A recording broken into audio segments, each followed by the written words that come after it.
자, 사랑하는 우리 유튜브 시청자 여러분들 정말 반갑습니다. 유튜브 닉네임 얼음사이다입니다. 여러분들 혹시 해외 직접 투자 동향이라고 하는 이런 말 들어보신 적 있습니까? 지금 대한민국 기업들의 해외 직접 투자액이 사상 최대 수치를 기록했다고 합니다. 이게 무슨 소리냐면 쉽게 말씀드려서 기업들이 한국에 투자하지 않고 외국에 투자를 많이 한다는 소리입니다. 행정 지원이라든지 법인세 면제라든지 한국보다 사업하기가 기업하기가 더 좋다는 이유 때문이죠. 지금 그러니까 미국 경제가 잘 나가는 이유와는 정반대로 그래서 한국 경제가 점점 개판이 나고 있는 것입니다. 사업하기 나쁜 환경, 정부가 계속해서 사업하기 나쁜 환경을 자꾸만 만들고 있기 때문입니다. 자, 여러분들이 직접 네이버에다가 해외 직접 투자 동향이라고 검색을 해보시면 수많은 관련 자료들, 재미있는 자료들을 확인하실 수가 있습니다. 자, 여러분들 다시 한번 정리해드리겠습니다. 지금 2019년 현재 대한민국 기업들의 해외 직접 투자액이 사상 최대 수치를 기록했다고 합니다. 그게 무슨 소리냐? 한국 기업들이 한국에 투자를 안 하고 해외에 나가서 사업을 한다는 소리입니다. 왜 그럴까요? 그야 당연히 지금 대한민국이 사업하기 역같은 환경이기 때문입니다. 간단한 이치라는 것이죠. 작년인 2018년 1분기와 2019년 현재를 비교했을 때 국내 기업들의 국내 투자 액수는 약 10% 가까이 감소를 했습니다만 놀랍게도 해외 투자액은 무려 44% 이상 절반 넘게 폭증을 했습니다. 왜 그렇겠어요? 이제 경제에 관심 많은 분들이라면 잘 아시겠지만 예를 들자면 최근 베트남 정부가 우리나라 삼성전자에게 얼마나 대접을 잘해주는지 아는 분들은 다들 잘 아실 겁니다. 정부가 직접 나서가지고 삼성 대규모 공장 지역까지 전용 고속도로를 뚫어주질 않나.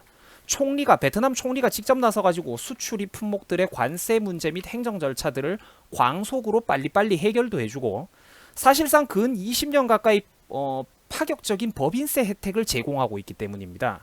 그러니까 삼성을 비롯해가지고 또 그 삼성 밑에 딸려있는 수많은 중소기업들, 하청업체 기업들이 베트남을 비롯한 해외 각지로 많이 나가고 있다는 것입니다.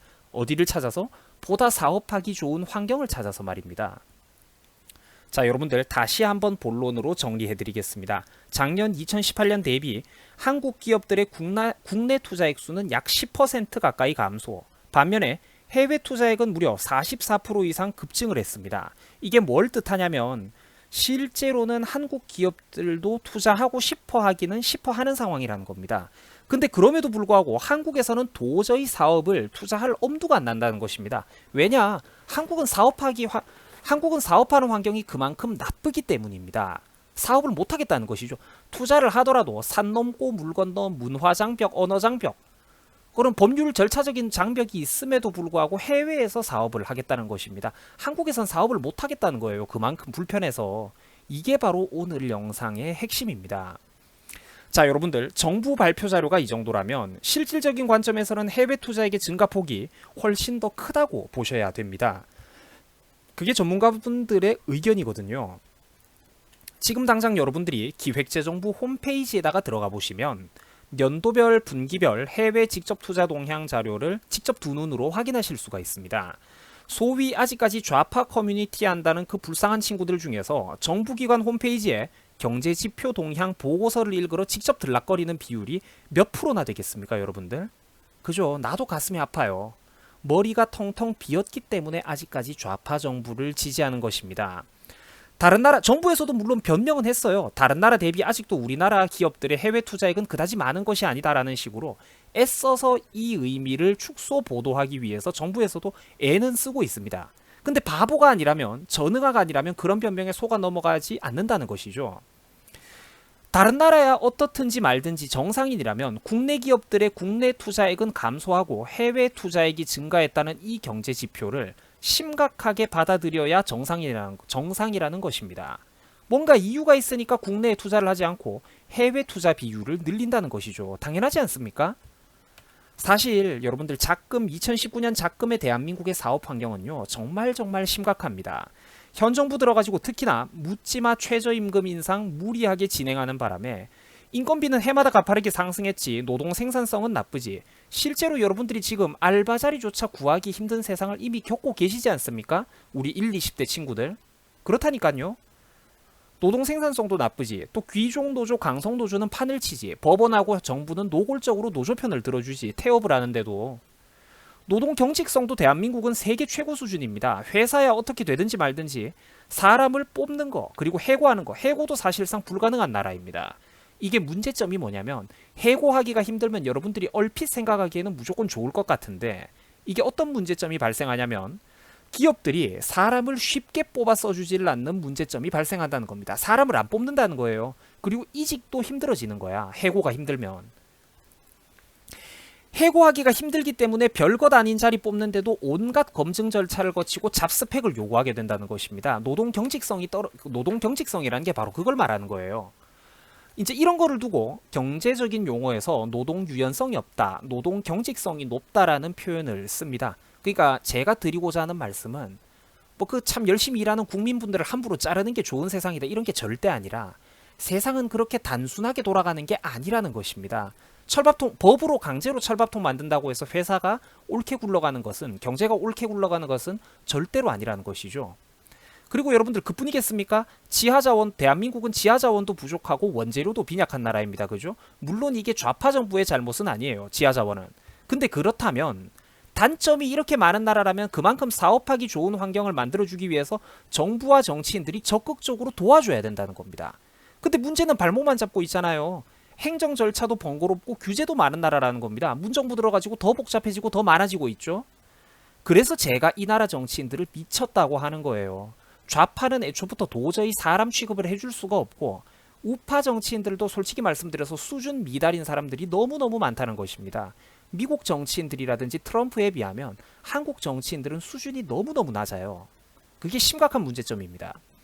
그리고 그뿐입니까? 반기업 정서도 심하지, 돈 좀 벌면 들러붙는 날파리들도 많지, 욕하고 시기하는 국민성에 정부는 국민연금 동원해가지고 직접 대주주 행세를 하지. 여러분들 이번에 대한항공 사건 보셨잖아요. 정부가 직접 나서가지고 세상에 사기업의 경영권 간섭해가지고 회사를 강탈하려고 든다니까. 거기다가 법인세까지 높은 나라 아닙니까? 누가 이런 나라에서 사업을 하겠어요? 뿐만 아니라 대한민국의 상속세 문제는 정말로 심각한 수준입니다.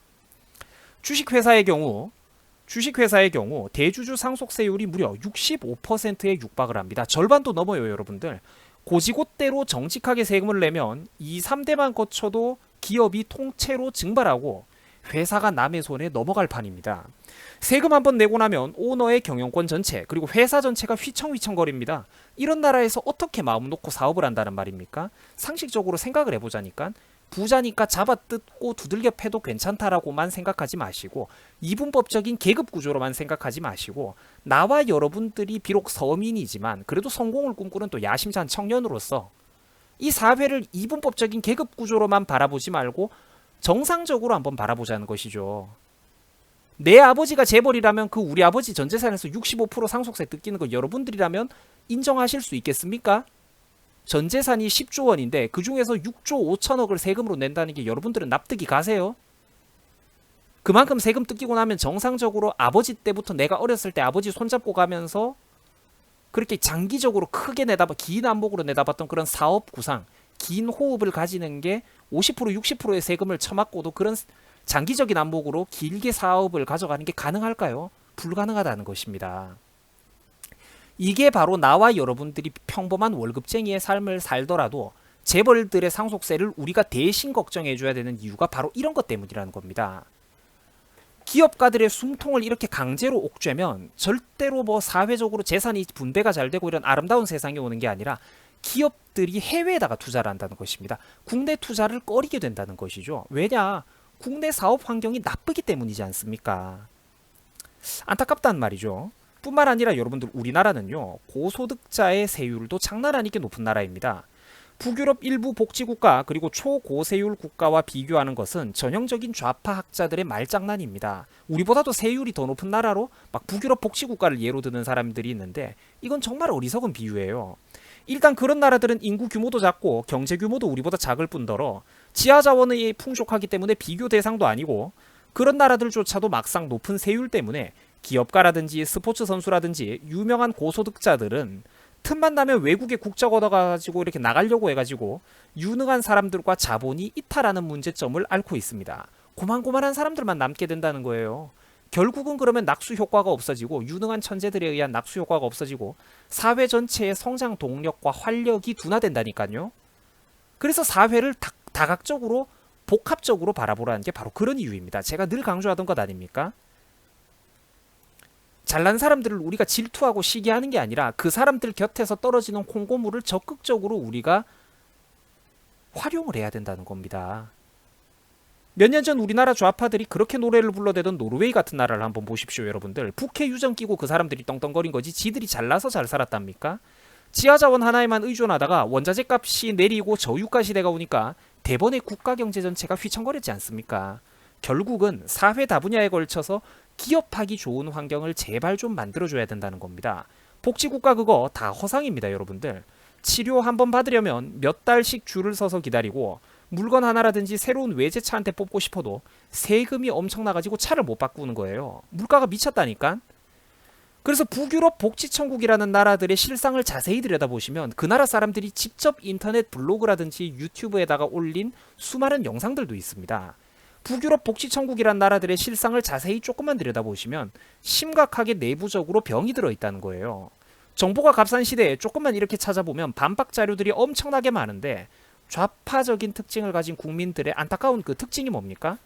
이제 세상을 아름답게만 바라보고 복잡한 현실을 싫어하니까 거기서 눈을 감아버린다는 겁니다.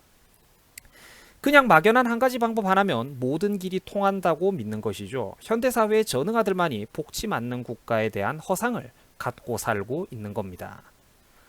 시청자 여러분들, 당신들이 사업가라면 특히나 현 정권 밑에서 사업을 하고 싶겠습니까?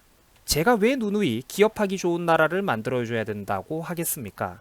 바로 서민들, 국민인 나와 여러분들의 일자리를 위해서, 경제 활성화를 위해서 바로 그것 때문에 그런 것들을 강조하는 것입니다. 간단한 이치라니까요. 발에 족쇄를 채워놓고 왜 빨리 달리지 못하냐고 옆에서 부채질 몇 번 해줘봤자 그게 친기업 정책이 아니라는 겁니다.